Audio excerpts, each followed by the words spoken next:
خان چې پکې دړۍ وکړل، بیا دا بل یې پلار یې اوس یې ملولي دی. نو ته خدای دې ملولي سار ته ګوره او سیاست ته ګوره. د ده د پرپدر په دغه مردار سر نالت چې ده کې مازغه سته که نه. بله ورځ یو ما سره بحث کوه، وایي دا د هغه ده او دا د فیض حمید په دې تاریخ مال ګوره بچی، زه یو خبر درته کوم غلطه نه درته کوم، زه چې ګپ کوم خبر درته وکړم پوه شه چې یو څه مې اورېدلي. مال د ما خپله په سر کې یو من مازغه دي او 6 کیلو ځان سره پلاستیک کې ګرځومه، پوه شوې. بالکل لکه سر کې مې جایږي نه. ډېر دي نه. نو دا خلک ډېر دي راباندې اضافه دي. جنرال صاحب ما چې کله کم چې د پلاستیک را سره 1 کیلو ستا که نه، ځکه دا ډېر خو خلک دلته خوري په پیسونو کې پلان کې راونیسو. دا ما د دې په اخري فیصله به په کوم مسجدي فیصلې وسنګ دي ولا کې موږ ته معلومات کیږي چې دی به کوم وړاندیزونه کوي، یا دی وطن بیلې ځان ته کوي دلته دننه ځان ته حقوق واړي چې ځان دی به بس آزاد بشي مثلا. دا خو د سره خو به د سره بیا د سره به وروسته ګورو، دا وروستۍ خبرې دي، دا غټه خبرې دي، پوه شولې. خو چې موږ نه یو ورسره دوی هیڅ نشي کولی. نو دی اوس کوي څه دی به د دې په اخر انجام څه شي چې دی چې دا دومره کته پورته ځي پکې. آخر انجام د اچیګزي څه سو، آخر انجام د باچاخانی څه سوله، آخر انجام د اسلامي ګوندونو څه شی سو چې د آئین او د قانون خبره یې وکړله، بس په دې خوله کې که بل شی نه ږدې داسې یو تروش لبلبو پکې کېده، خوله یې وربنده که نور بیا مټه سوه چې دا عدم یې وکړه چې عدم یې وکړه تر هغې مه پرېږده چې تشدد وایي په دا خوله یې وهه. عدم تشدد، جلوس، مظاهرې، پوه شولې. په دوی هغه کیسه سوې ده ښه، تا ته یو کیسه وکړم. د یو پښتون او د پنجابي لانجه سوې وه چې لانجه یې څه وه، د پښتون له د پنجابي نه پړق جګ کړی چې پړق یې جګ کړی د مونږ خو دویمه خبره واري دا خو دغه یې مونږ نه بې غیرته جوړ کړه. نو پنجاب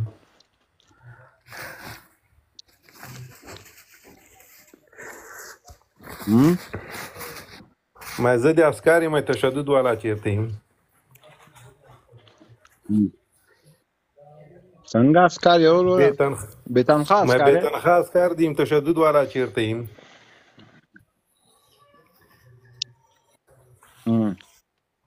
او جنرال صاحب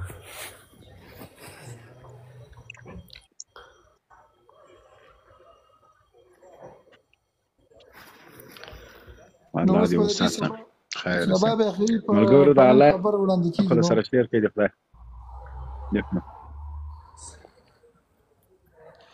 جنرال صاحب دې دا یو لیکلي ما جیکه جنرال صاحب په چی شي د جیکه ما دا سره چی لیکم جنرال صاحب کرن کې مې جیکه کرن خو علاقه دې مون کرن کو سکار کې یا د ولال د ګریستي روان دي مبلین رو کرن کو سکار نه کوي.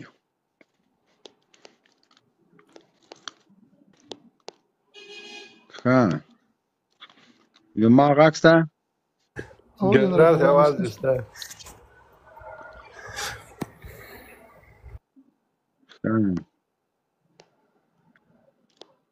ولا ته باید زلو ډارې مسه تاسو جیک کوم په جیشم جیک کوم نغمانه تی جیک کوم نه جنرال صاحب استکوي لاندې خدي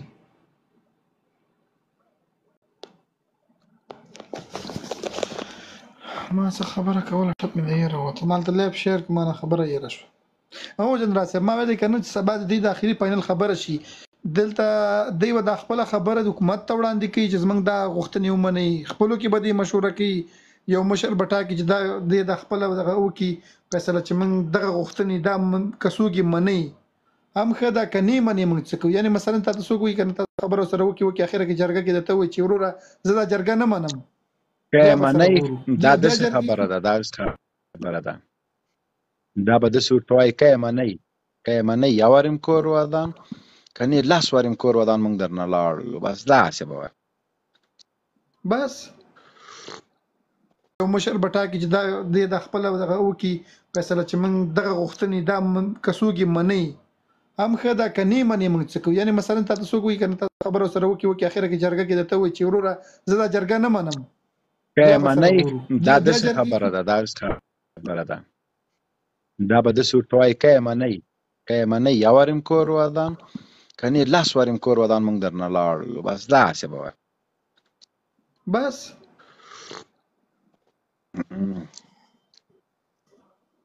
دا دومره خلک او دا دومره خلک بیکاره کول بس وی پښتانه وی دغه کېږي نه کامیابیږي نه چې دغه نوی نسل لږ د تعلیم شي لږ په ښه بد پوه شي په ګوندونو کې اخته شي. پلانکې ګوند او نشنلی ده اوس ګوره په نشنل کې څومره پښتانه دي، په جماعت اسلامي کې څومره دي، په پی ټی آی کې څومره دي، د څومره ځان سره مصروف کړي. نو دا خلک به چیرته ترقي وکړي؟ دې خلک به چیرته په کار باندې سر کته کې چیرته به دی تعلیم به چیرته دی وکړي؟ خو 10 ورځې دلته دغه کا مصروفه کا 10 ورځې هلته مصروفه کا په میاشت کې 2-3 رخصتیانې شي. نو دی به تعلیم څه وخت وکړي، دی به زده کړه څه وخت وکړي، دی به کامیابي څه وخت وکړي، وطن ته به خدمت څه وخت وکړي؟ نه پوهېږو. یا زه پښتنو ته رانه ښه چې عمران خان دغه سره نه یو ځای کېږي، د فضل الرحمن سره، فضل الرحمن د نشنل سره نه یو ځای کېږي، دی د منظوریانو سره نه یو ځای کېږي. اخر به دی کې دې ته رانه خو بس داسې خپل نوی نسل تباہ فضل الرحمن له مریم نواز سره نه فضل الرحمن له مریم نواز سره نه یو ځای کېږي، بېنظیره له زرداري سره نه یو ځای کېږي، نواز شریف له شهباز شریف سره نه یو ځای کېږي، ایملولي له اسپندیار ولی سره نه یو ځای کېږي. د اسپندیار ولی رک روغ سړی د ایملولي کور کې بندي کړی ده، پوه شوې؟ ورته ویلي په کونه به د لرګي د رومنډمه څه له کوره راووځه، زه نشنلی یم. هغه ورته ویې واله که ته یې نسې کولی بلا دا غټ سر دی غټ 5-6 پړقه ستراتیژیک اخر د پښتون تل زه د سپیزو د ما لاس په درد څه زه موږ نه هغه خلک جوړ شوي دوی وهي موږ ورته مخ نیولی چې د هغوی لاس په درد سي. بیا موږ څه وایو؟ ما خپل حق ته واخیسته. دا اوس حق اخیستل دي؟ دا حق اخیستل دي؟ درته وایي پاسپورټ ته ورته وایي زه نه لرم خو بیا یو شناخت لرې. په پوهنتون کې د سبق ویلی ده، انټرنټ نه د استفاده کړې ده. وروره ګله دغه میلو نه ده، میلو په 2006 که په 9 کال کې د دوی حکومت راغلی ده، په 2012 کې بیا انتخابات وسو، د حکومت لاړه.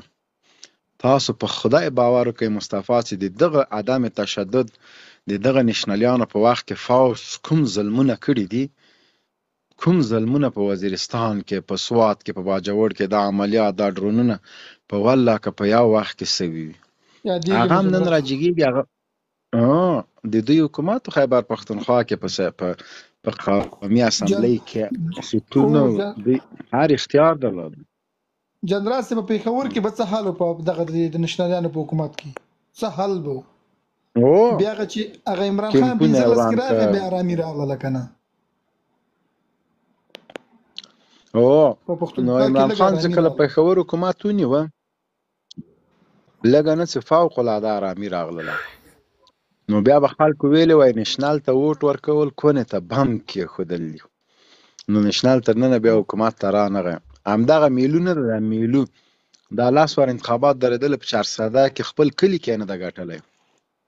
دا اوس د عمران خان د ګوند سړی د ده په مقابل کې ولاړو پنچرمینو دنه انتخابات ګټه پنچرۍ دکان یو له میلو نه هغه وګټه عدم تشدد نه انتخابات. جنرال صاحب دې خدا ریکارډ په دې خراب شي د پښتنو په سر نه یو کنځا کړی وای ستا ښځه داسې تا ښځه څه کوي ولې تا د ښځې نه قصاب پرې کړی ده ته بل چا ته کنځلې کوې پدر دې نه غلط څه.